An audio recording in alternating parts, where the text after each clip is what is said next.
What if I told you you were never meant to forget? Not your soul, not your purpose, not the knowing that once pulsed in every cell of your being, but somewhere along the way, it was buried.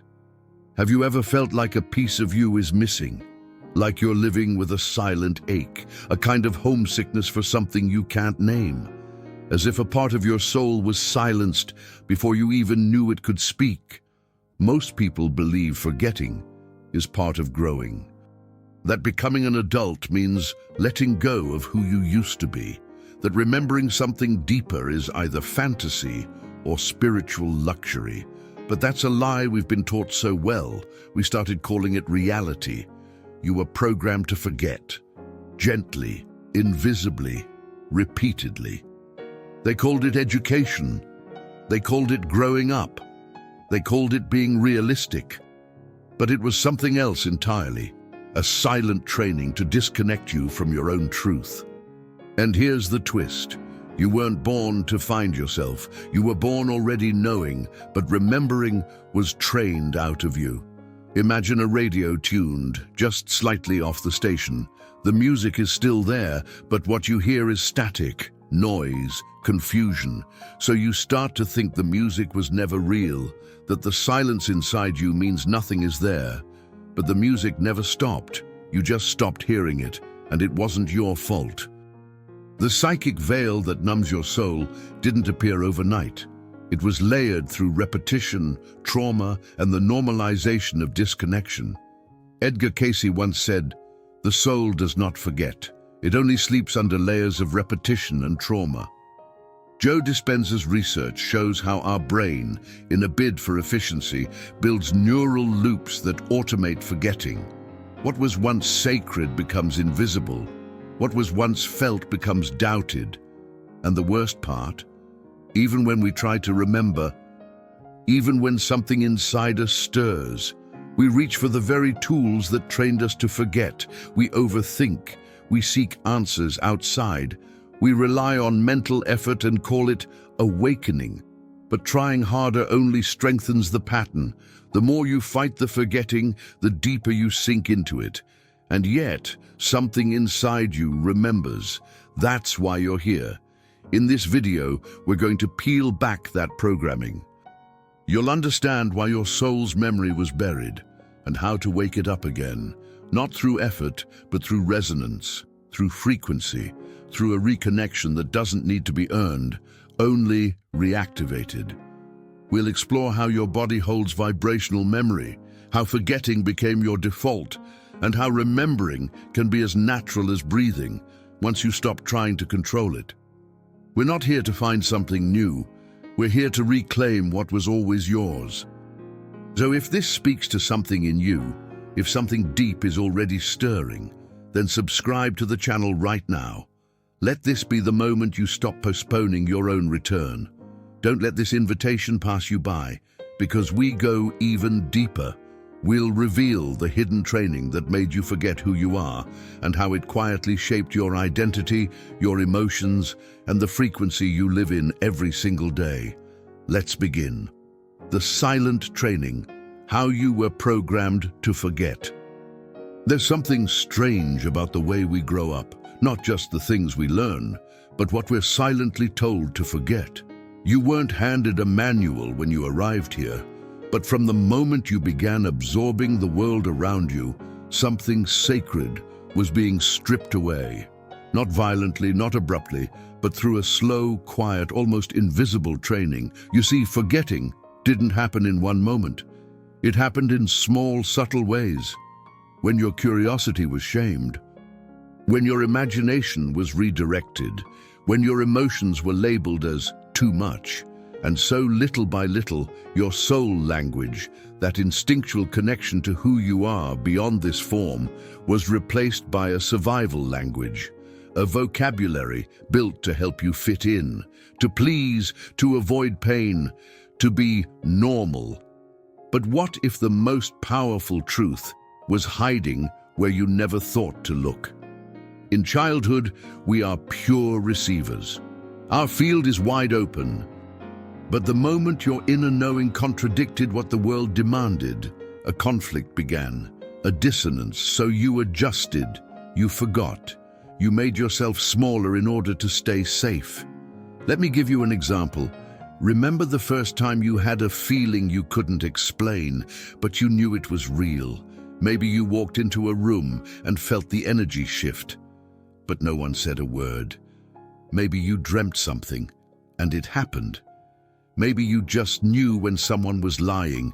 You were tuned in, clear, whole. But instead of being validated, you were corrected. That's just your imagination.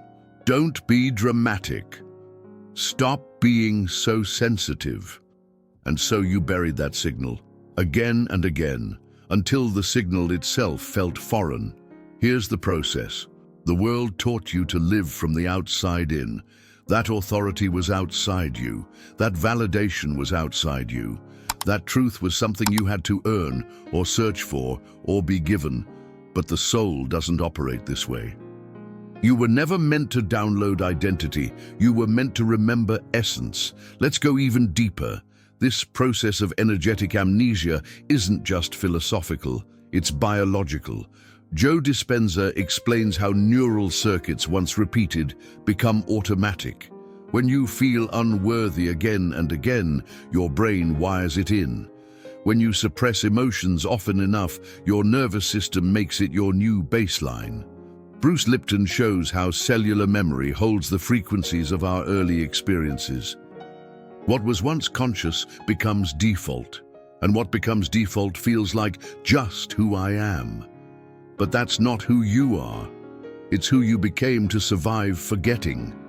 And now most people walk around believing they're awake, but living from a false center, a false narrative, a version of self built on layers of forgetting. Here's the part no one tells you. That center you think is you isn't. It's a compilation, a construct, a response to a world that trained you not to feel. But somewhere beneath that programming, you still remember. You've seen it before. You just didn't know how to read it. That sudden déjà vu, that pull towards something ancient, that moment of stillness where everything feels more real than usual. That's your frequency trying to resurface. That's your truth knocking again. Now we go even deeper. Now we'll explore why, even when you feel that remembering, it feels hard to trust. We'll uncover why your mind resists what your soul already knows, and how guilt, doubt, and emotional resistance create a loop that keeps you from fully stepping back into yourself. Why remembering feels like a struggle, and why it shouldn't. If remembering is natural, why does it feel so hard? Why does reconnecting with your truth often feel like walking through fog, disoriented, unsure, sometimes even guilty? Because there's something no one told you. Remembering who you are doesn't just bring light, it also brings contrast. It brings up everything that was built on top of that truth. Every version of you that had to pretend, shrink, adapt. And when you begin to dissolve that facade, it can feel like betrayal. Betrayal of the system, of your family, of the identity you spent a lifetime building. It's not the remembering that hurts, it's what remembering asks you to let go of. There's a loop many people get trapped in, silently, unknowingly, a guilt loop. The moment you start stepping into your essence, the conditioned mind whispers, "Who do you think you are to feel this? What if you're wrong? What if this knowing is just another fantasy?" That guilt doesn't come from truth. It comes from survival. From all the times you were taught to trust anything but yourself. But here's the paradox no one talks about. Remembering is simple. So simple that the mind, trained to chase complexity, can't accept it. You were told awakening had to be earned. That it takes years of study, endless healing, perfect alignment. But remembering doesn't come from effort, it comes from resonance, like a bell that starts vibrating when another bell nearby rings at the same pitch. You don't need to build something new, you need to tune in to what's already inside. Let me explain. When you try to remember from the mind, it feels like work. resistance kicks in, doubt creeps in, because the mind is built to process information, not vibration. But memory, true memory, doesn't live in thoughts. It lives in your field, in your nervous system, in your cells. That's why some truths can't be figured out. They have to be felt. Pause for a moment. Breathe. Can you feel that subtle tension in your chest or stomach as we speak of this? That slight discomfort is not resistance to the truth. It's resistance to letting go of what isn't. The dissonance between your mind's programming and your soul's frequency creates static. And most people interpret that static as danger, but it's not danger, it's awakening. You've been conditioned to believe that inner clarity has to come with a struggle, that if it's not hard, it can't be real. But the truth is, the more aligned something is with your essence, the more familiar it feels, like home, like peace. And that's what scares the mind the most, peace. Because peace means surrender, and surrender means giving up control. But here's something powerful. You don't need to force anything. You just need to create space, stillness, presence. That's when the remembering begins, not as a thunderbolt, but as a whisper, as a returning. Now ask yourself, what if the struggle isn't a sign that you're off track, but that you're close? We're about to shift this understanding even deeper. In the next chapter, we'll uncover how the very act of trying to wake up can keep you asleep. We'll explore the trap of spiritual performance, the hidden ego behind seeking, and how real remembering begins only when you stop chasing and start listening. But before we go there, take a moment. Let this message land. And if something moved inside you, if a word or feeling echoed through this chapter, leave that energy in the comments. Just one word. Maybe it's clarity, maybe it's release, maybe it's truth. Let that word be your anchor, your imprint, your frequency returning. The trap of spiritual effort, when trying to wake up, keeps you asleep. There's a kind of exhaustion that doesn't come from doing too much. It comes from trying too hard to become something you already are. You start seeking answers. You listen to the meditations, you study the books, you repeat the affirmations, you learn the language of awakening. You know the right words, the right rituals, the right mantras, and yet a part of you still feels stuck, still disconnected, still chasing. Because there's a trap no one talks about, the trap of spiritual effort, the illusion that the more you try to wake up, the closer you'll get. But the more you chase awakening like a destination, the further you drift from the essence that was never lost. It's like trying to scream underwater. The harder you push, the more resistance you create. The louder you get, the more the silence swallows you. And soon, the pursuit becomes the distraction. The rituals become routine. The seeker becomes another identity, polished on the outside, but still fragmented within. Let me give you a real-world metaphor. Imagine someone trying to fall asleep. They lie in bed, eyes closed, heart racing, repeating over and over, "I need to sleep, I need to sleep, I need to sleep." The very effort keeps them awake, because sleep doesn't respond to force. It arrives when you release, when you soften, when you stop demanding it to appear. Awakening is the same. It doesn't respond to force, it responds to presence. And presence can't be performed. Here's where it gets even deeper. The mind, clever and conditioned, often hijacks even our spiritual journey. It turns remembering into a task. Meditation becomes a checklist. Healing becomes a competition, and slowly, silently, the ego finds a new mask to wear, the mask of the awakened self. But your soul doesn't care how spiritual you appear. It cares whether you're listening. Sometimes the loudest seeker is the one avoiding the silence. And here's the irony. The harder you try to be more awakened, the more you disconnect from what's already awake within you. The part that doesn't need to be fixed, the part that never left. the part that simply waits for you to stop searching and start remembering. Let me be clear. Seeking isn't wrong. There's beauty in the path, wisdom in the search.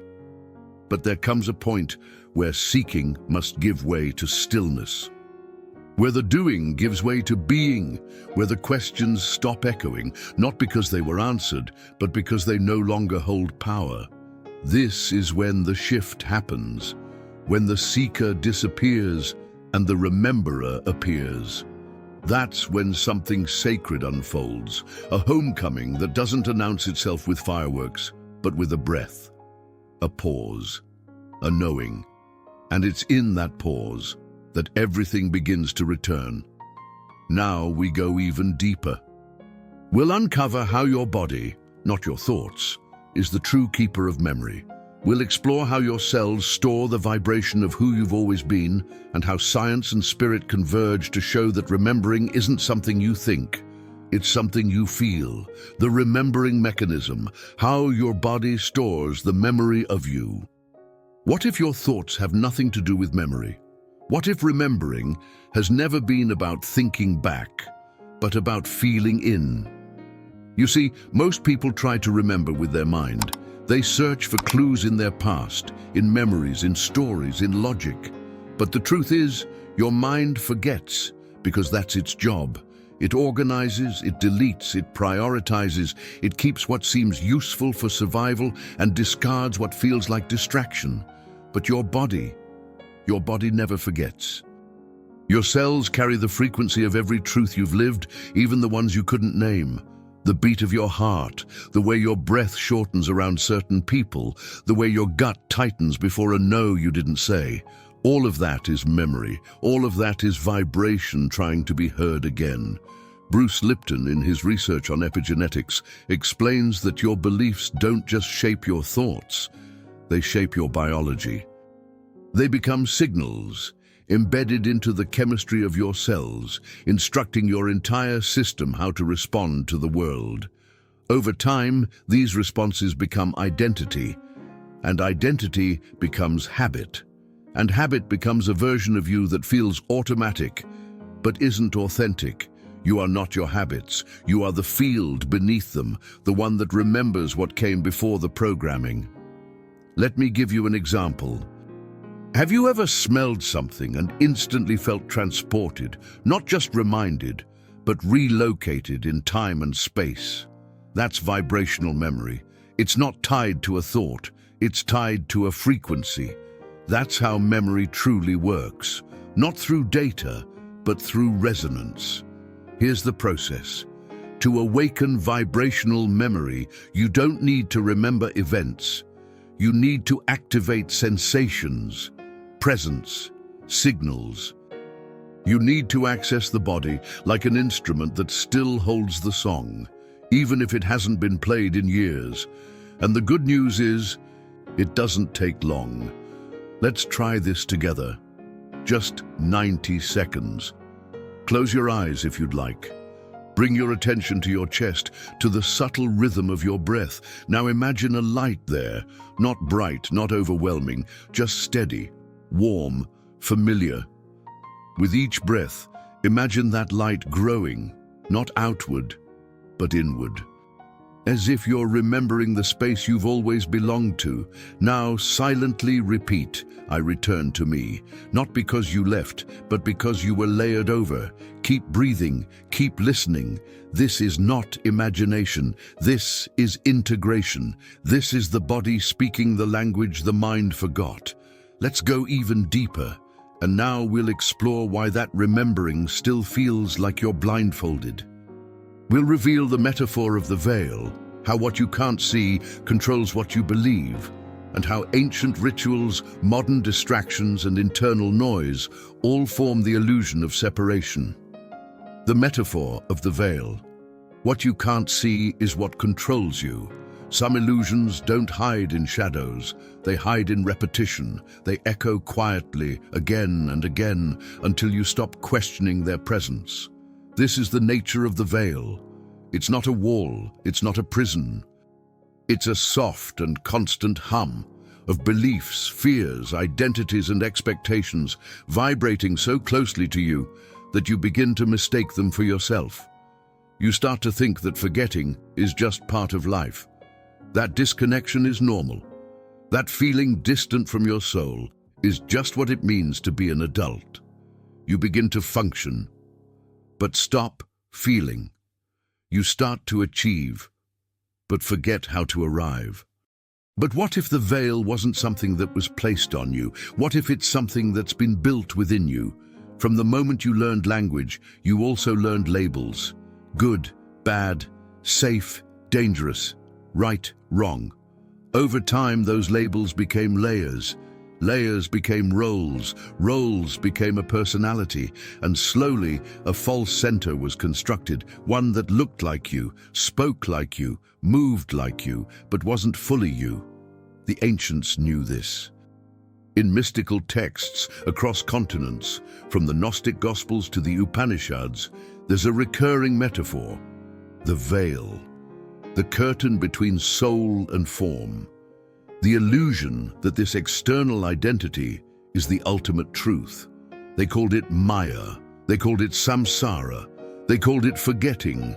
But the veil has modern disguises now. It looks like endless notifications. It looks like burnout worn as a badge of honor. It looks like always being too busy to sit with your own breath. It looks like chasing meaning while fearing stillness. The veil adapts. It's clever. It blends into your daily life. And the more familiar it becomes, the less likely you are to question it. That's how it controls you. Not by limiting your options, but by shaping your perception. Here's a symbol to hold on to. Imagine walking through a fog so dense you forget what clear air feels like. You don't resist the fog anymore. You accept it. You orient your life around it. That fog isn't around you. It's inside you. It's the internal static that never quiets, the inner noise that keeps truth just out of reach. But here's the shift. You don't need to tear the veil apart. You dissolve it, not with violence, not with intensity, but with stillness, with honest presence, with a frequency that doesn't force truth. It invites it. This is what sacred rituals were always pointing toward, not superstition, but vibrational alignment. Breathwork, chanting, silence, movement, they weren't about control, they were about coherence. They were technologies of remembering. And here's the most powerful truth. You don't need to be in a temple. You are the temple. All it takes is one honest moment, one pause, one breath that says, maybe who I think I am isn't the full story. Breathe into that possibility. If you've made it this far, something inside you is already lifting the veil. That's not small. That's not nothing. That's everything, and I want to honor it. Thank you deeply for being here. Thank you for letting this message reach the part of you that still believes in your own return. If you've ever walked through life feeling like something was missing, if you've ever sensed a truth behind the noise, take a moment and share that in the comments. Your story may help someone else remove their veil. And if this message resonates with the part of you that's been waiting, subscribe to this channel. Join this growing circle of remembering. This is only the beginning, and we're not walking it alone. In the next section, we go even deeper into your daily field. We'll explore the I return to me activation, how one phrase, one breath, and one point of intention can reset your energy in under a minute, and why your attention is the most powerful spiritual technology you've ever owned. Realignment. Practice. The I return to me activation. Some truths don't need to be understood. They need to be embodied. You've spent years trying to fix, improve, upgrade, and yet here you are, realizing the most profound transformation doesn't come from effort, but from alignment. And alignment begins with return. You see, remembering isn't about going somewhere else. It's about arriving back to where you already are, but from where you've been emotionally absent. That's why the practice we're about to explore isn't long, complex, or heavy. It's not about what you do. It's about where you are. Let's start with the phrase, I return to me.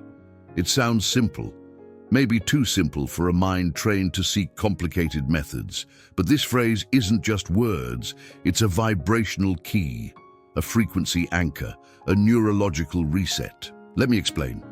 When you say, I return to me, you interrupt a cycle. A loop of externalization where your energy has been scattered across timelines, people, worries, past, future. You've been everywhere, except here, except with you. And when that phrase is repeated with presence, even for 60 seconds, something shifts. Your nervous system begins to down-regulate. The breath slows, the identity contracts, and the field reorganizes around a new center, your truth. Here's how you can practice this. Step 1. Attention. Wherever you are, bring your awareness to a single point, your chest, your hands, the air touching your skin. Choose one anchor. Step 2. Breath. Inhale gently without force. Exhale with softness. Let the breath be the rhythm that carries you back. Step 3. Intention. Silently or aloud say, I return to me. Not with tension, not with urgency, but with reverence, with presence. Feel each word as if your body were hearing it for the first time. And then, pause. Let the echo settle. Because this is not a mantra. It's a movement, a reclaiming, a realignment. And neurologically, here's what's happening. You're shifting from sympathetic activation, fight or flight, into parasympathetic presence, rest and integrate. You're collapsing an old self-image that was wired into repetition and replacing it with a field of coherence, through choice, through attention. You don't need to repeat this for hours. One honest minute, done consistently, rewires more than 10 hours of unconscious doing. And it doesn't stop there. When practiced daily, even briefly, this becomes a gateway, a portal through which you remember without effort. You don't try to be present. You are. You don't seek alignment. You become it. Now we go even further. We'll expose the final layer, the hidden enemy, the quiet sabotage that keeps most people from remembering, even when they want to. We'll explore how fear, doubt, and identity pain create a fog that blinds the inner eye, and how to move through it with clarity and compassion. The hidden enemy, why most people don't remember, even when they try. Sometimes the block isn't a lack of knowledge, it's the presence of fear. You can know the words, feel the resonance, even touch the edge of remembering. But still, something holds you back. Not because you don't want to remember, but because part of you is afraid of what that remembering will change. This is the hidden enemy, and it doesn't live outside of you. It's the emotional sabotage that whispers quietly, what if you remember and everything unravels? What if you realize who you are and can never go back to who they think you are? What if your truth costs you connection, belonging, control? And so, even as your soul leans forward, your nervous system pulls you back. This is not weakness. This is not failure. This is trauma, not always in the dramatic sense, but in the energetic sense. The trauma of being wrong, of trusting your inner voice once and being shamed for it. The trauma of intuition silenced, of emotion dismissed, of sensitivity labeled as a flaw. These subtle wounds create a fog, not of confusion, but of protection. The fog says, don't go there, it's not safe. And so you stop. You pause. You convince yourself that maybe this path is too much, too weird, too lonely. But here's the truth. The resistance you feel isn't your enemy, it's your edge. And edges are sacred. They are thresholds, not to be destroyed, but to be crossed gently, with breath, with compassion, with presence. Let me say something you may need to hear. Remembering is dangerous for the ego, but it's healing for the soul, because remembering dismantles the false center. It unravels the stories you built for safety. It reveals where you've been living on autopilot, and that can feel destabilizing until you realize it's also the moment you finally start living as you. So if you've ever felt stuck, even when trying, it doesn't mean you're failing. It means your system is protecting something it thinks it needs, but that need was installed. It's not truth, it's programming. And programming can be rewritten, not by force, but by frequency. Let me offer you this. Pause now, breathe, not to fix anything, just to be with what is. Let the fog be there, let the fear be there, but don't confuse it with your truth. Underneath the fog, the signal never stopped. You are not broken. You are remembering, slowly, gently, in your own way. And now, you're ready. You've crossed through silence, resistance, distortion, and illusion. You've returned to your breath, your presence, your knowing. The next step isn't outside. It's already unfolding. Now let's bring it all together. We'll integrate everything you've experienced in this journey. We'll anchor the message, offer one last reminder, and invite you not to chase anything more, but to live what has already been remembered. You were programmed to forget. Here's how you remember. You were never lost. You were trained to believe you were. This journey wasn't about teaching you something new. It was about helping you remember what was always there, beneath the noise, beneath the survival, beneath the stories you were taught to carry. You remembered how forgetting was installed quietly, invisibly. You saw how effort, when misdirected, keeps you circling your truth instead of landing in it. You felt how your body still holds the song your mind forgot. You realized the veil was not out there. It was within. And you reclaimed the one phrase that resets your frequency. I return to me. You remembered. And in that remembering, something shifted. It's subtle, but you can feel it. The way your breath deepens, the way your thoughts soften, the way your attention comes home. This is not the end, it's the beginning you've always carried inside, because your energy is a language, and the universe listens. So now, we thank you for your presence, for your breath, for walking with us in this space of remembering. You didn't just watch a video, you activated a field, and that field continues. If this message reached you, let us know in the comments. Did this journey open something for you? Did it name something you couldn't put into words before?